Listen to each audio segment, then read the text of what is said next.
各位朋友，大家好，歡迎再次嚟到我哋嘅節目，我係你哋嘅老朋友。最近幾期內容，我哋一直喺度講家庭裏面嘅嗰啲事，比如有啲父母提前將家產分咗，結果搞到屋企雞飛狗跳，仲講咗兄弟姊妹之間嗰種既親近又殘酷嘅現實關係。好多朋友睇完之後個心好唔舒服，好多人私底下同我講：老師啊，你將人情世故睇得太通透啦，真係諗都諗唔到。連嗰啲有血緣關係嘅親人，有時候都靠唔住。咁佢哋跟住會點講呢？佢哋好多時會話風一轉，眼神入面又燃起點新嘅希望。佢哋會同我講：既然親情都係咁退休之後，係咪應該多啲出去行下呢？多啲去參加啲老同事、老同學嘅聚會，多啲同以前啲朋友食下飯、傾下偈、聚下舊。大家畢竟知根知底，冇嗰啲利益上嘅衝突。話唔定就可以喺呢啲老交情入面重新揾翻啲真感情。到咗晚年，大家互相做個伴，互相有個照應，點都好過一個人孤零零咁呆住啩。如果你真係咁諗，真係打算將晚年嘅精神寄託全部放喺嗰啲所謂嘅同學情、同事愛或者各種朋友圈度，咁我今日就一定要用最冰冷、最嚴酷嘅現實同你當頭潑落一盆冷水，等你徹底清醒過嚟。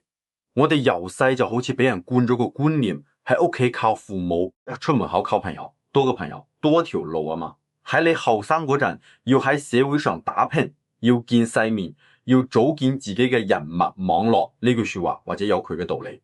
但當你跨過60歲呢個關口，正式推出社會競爭嘅舞台，踏入晚年生活嗰陣，呢句說話即刻就變成一碗忘樂補身、飲落有毒嘅毒雞湯。我睇咗大半杯子嘅人，閱人無數，睇盡人情冷暖，亦都睇透世態炎涼。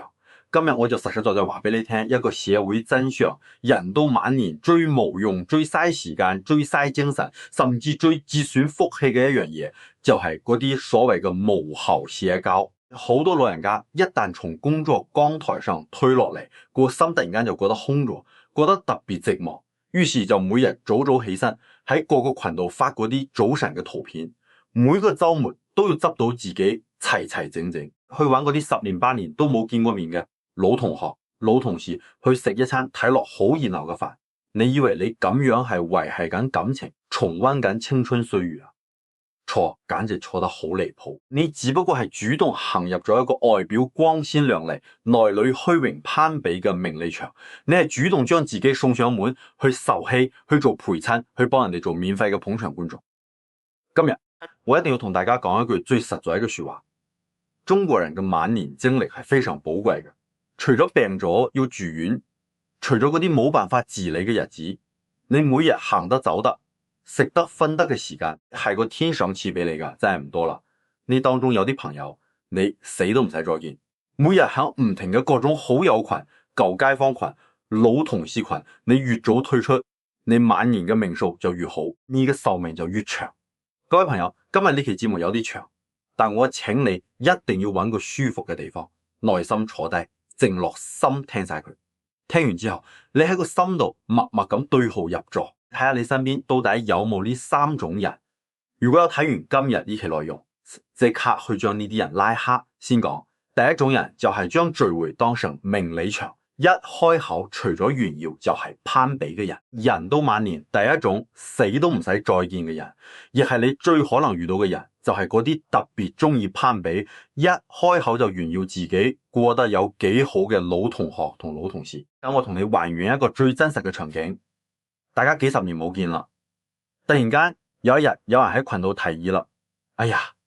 我哋畢業都40周年啦，大家仲喺度嘅都冇幾個咯，不如呢個周末揾個地方聚一聚，好好聚下舊。你一睇呢個消息，個心即刻湧起一股暖流，腦裏面即刻浮現翻當年大家一齊讀書，一齊喺工廠度流汗嘅嗰啲純真畫面。你即刻就決定要着最得體嘅衫，滿懷期待咁去赴會。你以為係去追憶青春，去撫平歲月留低嘅痕跡，結果呢啲餸都未上齊，真正嘅戲碼就開始啦。坐喺主位嗰個人可能係當年讀書成績最差嘅，但後嚟做生意發咗達，佢大啦啦咁坐喺中間，手腕嗰隻金光閃閃嘅名錶故意晃嚟晃去，把口就假裝抱怨：哎呀，我屋企個細路真係唔生性，我話換部普通嘅車就得啦，係都要同我買部成百萬嘅，我啲退休金都唔夠佢使。呢個時候，旁邊嘅一位女同學即刻接個話題，佢拎住最新款嘅名牌手袋，攞住最新款嘅電話，故意好大聲咁接咗個電話，然後擰轉身同大家講：哎喲，唔好意思啊，我呢個女喺市入面嘅大醫院做主任，死拖爛拽，害都要請我哋兩公婆下個月去歐洲坐豪華郵輪，一去就半個月。我話我腳唔好去咩歐洲啊，真係拗佢唔過一片好心。話口未完，另一位老同學又接上啦，開始話自己嘅細路喺美國讀書有幾好，一邊講一邊仲要拐彎抹角，咁暗示自己每個月嘅退休金比普通人高出好幾倍。各位朋友，我問你一句心噏嘅說話，你坐喺下面睇住呢班人好似做大戲咁表演，你心舒服咩？你覺得嗰餐餸你肯得落去咩？你呢個係去追憶青春呀，根本就係一場冇硝煙嘅戰爭，係一場赤裸裸嘅財富同家庭資源嘅大比拼。嗰啲中意喺聚會度高談闊論、拼命顯擺嘅人，個心根本冇喺你身上，甚至可能連你叫咩名都唔記得啦。佢之所以嚟參加聚會，目的就係為咗揾觀眾，而你就係嗰個可以免費睇佢表演嘅觀眾。我由人性嘅弱點同你分析下，佢哋光鮮面具下嘅小心思。人到咗咁上下年紀，心入面嘅空虛感會越嚟越強，因為佢覺得自己可能前半世過得太憋屈啦，或者後生嗰陣俾人睇唔起，好唔容易儲翻啲家底，或者啲仔女稍微有啲出息，就恨不得俾全天下嘅舊相識都知，佢要喺嗰啲知根知底嘅舊相識面前建立翻高高在上嘅優越感，佢極度需要喺人哋眼入面睇到羨慕、妒忌甚至自卑，用呢樣嘢嚟填補佢空虛嘅靈魂，嚟證明佢呢一世比人強。但呢種攀比對你有咩好處呢？百害而無一利。假如你只係一個普通嘅退休工人，每個月攞住3-4千蚊嘅養老金，假如你個細路喺普通崗位翻工，賺嘅錢淨係夠自己生活，假如你身體啱啱查到有啲小毛病，本來心情就唔好，你滿心歡喜咁去參加聚會，結果呢，人哋炫耀去歐洲旅遊，炫耀揾名醫睇病，你嘅自尊心俾人踩喺地下，反覆摩擦，你只會感到深深嘅失落同自卑。你覺得喺飯台上面連夾餸嘅底氣都冇埋，更得人驚嘅係呢種負面情緒仲會帶翻屋企。你帶住一肚火翻到屋企，望住自己嘅細路玩電話焦躁，對住老公老婆越睇越唔順眼，你將喺出邊受嘅氣全部發喺自己最親嘅人身上。你諗下呢餐飯食嘅，使錢買氣受，將自己激到血壓飆升，夜晚失眠，甚至引發心臟病，搞到屋企雞飛狗跳。你摸住良心問下自己，你唔係天下第一大傻瓜咩？所以我教你晚年保命嘅第一招，所有用嚟攀比炫耀嘅同學群、同事群、街坊群，今日睇完之後即刻毫不猶豫咁退出。對於嗰啲一見面就想踩低你一頭嘅朋友，死都唔使再見。你去咗就係自取其辱，遠離嗰個虛榮嘅名利場，你嘅心先能夠平靜，你嘅血壓先能夠平穩，你嘅晚年先能夠過得安生。再講第二種人，即係嗰種成身負能量，永遠當你係情緒垃圾桶嘅人。如果第一種人只係喺精神上面打壓你，咁第二種你一定要遠離嘅人，就係直接喺身體上損耗你嘅健康。呢種人睇落好似好弱，甚至有啲可憐，但佢對你嘅傷害比嗰啲炫耀嘅人大得多啦。佢哋就係成身負能量，逢人就倒苦水，永遠當你係情緒垃圾桶嘅朋友。大家細心回想下，你身邊有冇呢啲咁嘅朋友或者街坊？佢次次打電話俾你，或者喺公園拉住你傾偈，從來冇分享過一件開心嘅事，翻來覆去永遠係無窮無盡嘅抱怨。佢一開口永遠係嗰三幅被，第一句：哎呀，我呢個身體真係唔爭氣，我每日同屋企做牛做馬，挨到成身病都冇人理我，我條命真係苦。第二句：我屋企嗰幾個細路全部都係白眼狼，一個月都唔翻嚟探我一次，連個電話都冇，我個心好空洞。第三句：我呢副老骨頭，條腰又痛，個頭又暈，去醫院又查唔出咩大毛病，我睇我都係冇幾耐噶啦。講呢啲說話嘅人成身戾氣，唉聲嘆氣，一講就成粒鐘。你係個善良嘅人，覺得大家都係咁耐朋友，你唔好意思直接起身走人，又唔好意思唔答佢，你就喺度聽，一邊同情佢，一邊打起精神去安慰佢，甚至幫佢出主意點樣處理家庭關係。結果呢，佢將內心積壓嗰啲情緒垃圾全部倒晒入你嘅腦度，佢倒完啦，個心舒服晒，拍下籮柚就去買餸。而你呢，你聽咗一路嘅負能量，本來一早起身心情好好噶，結果俾佢講到個心頂住，睇乜都唔順眼，連煮飯都冇心機。夜晚攤喺床度，個腦仲喺度盤旋住佢講嗰啲病痛同糾紛，甚至搞到你發噩夢。各位朋友，我由玄學同現實兩個角度同你徹底分析下，點解呢種人你一定要好似避瘟神咁避開佢。由氣場角度講，我哋每個人活喺世上，靠嘅就係身上嗰股精氣神。年紀大咗，你自己嘅保護層需要好好養護。嗰啲成日抱怨、成身負能量嘅人，本身就係一個巨大嘅情緒黑洞，佢身上帶住極重嘅怨氣、廢氣同晦氣。當你同佢企得太埋，當你聽佢個悲慘遭遇，聽到入晒神，你同佢之間嘅氣場就產生咗連接。你以為你係安慰緊佢，其實你係俾佢吸走緊能量。佢嘅負能量會瘋狂咁吞噬你身上嘅正能量。你聽得越多，你身上嘅晦氣就越重，你嘅運氣都會跟住變差。正所謂近朱者赤，近墨者黑。你日日聽人講生老病死、家庭大戰，久而久之，你個樣都會跟住變灰。你原本和順嘅晚年運勢都會俾佢拖落水。再由現實嘅人際交往嚟睇，你以為嗰個同你訴苦嘅人真係想尋求你嘅幫助同建議咩？根本唔係，佢其實一啲都唔想解決問題，佢甚至享受嗰種受害者嘅身份。佢需要嘅淨係一個能夠接住佢情緒垃圾嘅人，係一個可以俾佢無了期咁傾到情緒嘅無底洞。你俾出嘅所有合理嘅建議，佢都會揾藉口同你擋翻嚟。你永遠叫唔醒一個揸分嘅人，你亦永遠幫唔到一個沉溺喺抱怨嘅人。我見過一位心地好嘅李阿姨，佢原本獨居嘅日子過得幾清靜，後嚟因為可憐一個同樣獨居嘅老姐妹，日日聽佢喊苦喊，發話啲仔女唔孝順，就陪住佢一齊喊。結果呢，嗰位老姐妹每日倒完苦水，依然生猛過龍。而李阿姨自己又因為吸收咗太多負能量，最後得咗嚴重嘅抑鬱症，成日覺得做人冇意思，最後都係俾啲仔女送咗去醫院調理。呢樣嘢喺佛家嚟講，就係干涉咗人哋嘅因果，幫人孭咗鑊。所以人到晚年，千祈唔好去做任何人嘅情緒垃圾桶。你嘅餘生非常寶貴，絕對唔能夠用嚟為別人嘅失敗人生埋單。遇到嗰種一開口就倒苦水嘅朋友，教你一招，即刻打斷佢，你就話：哎呀，我個爐頭仲煲緊湯呀，我要嗱聲翻去熄火，下次再講。一兩次之後，佢自然就會去揾下一個目標，保護好你清淨嘅磁場。多啲去同嗰啲識笑、中意去旅行、性格開朗嘅朋友一齊行近陽光，你先能夠成為陽光，你嘅晚年生活先會越活越精神。最後講第三種人，亦係最危險嘅一種，冇事不登三寶殿，突然間對你熱情如火嘅朋友。最後一種，你必須極度警惕，對你荷包威脅最大嘅人，就係嗰種明明好幾年甚至十幾廿年都冇聯繫，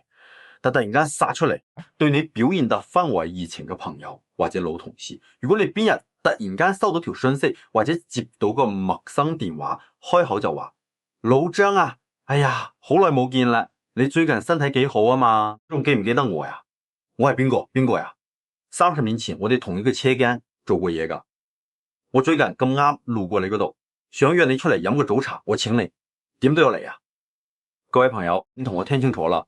如果你收到呢種信息，千祈唔好沾沾自喜，唔好以為自己人緣好有面，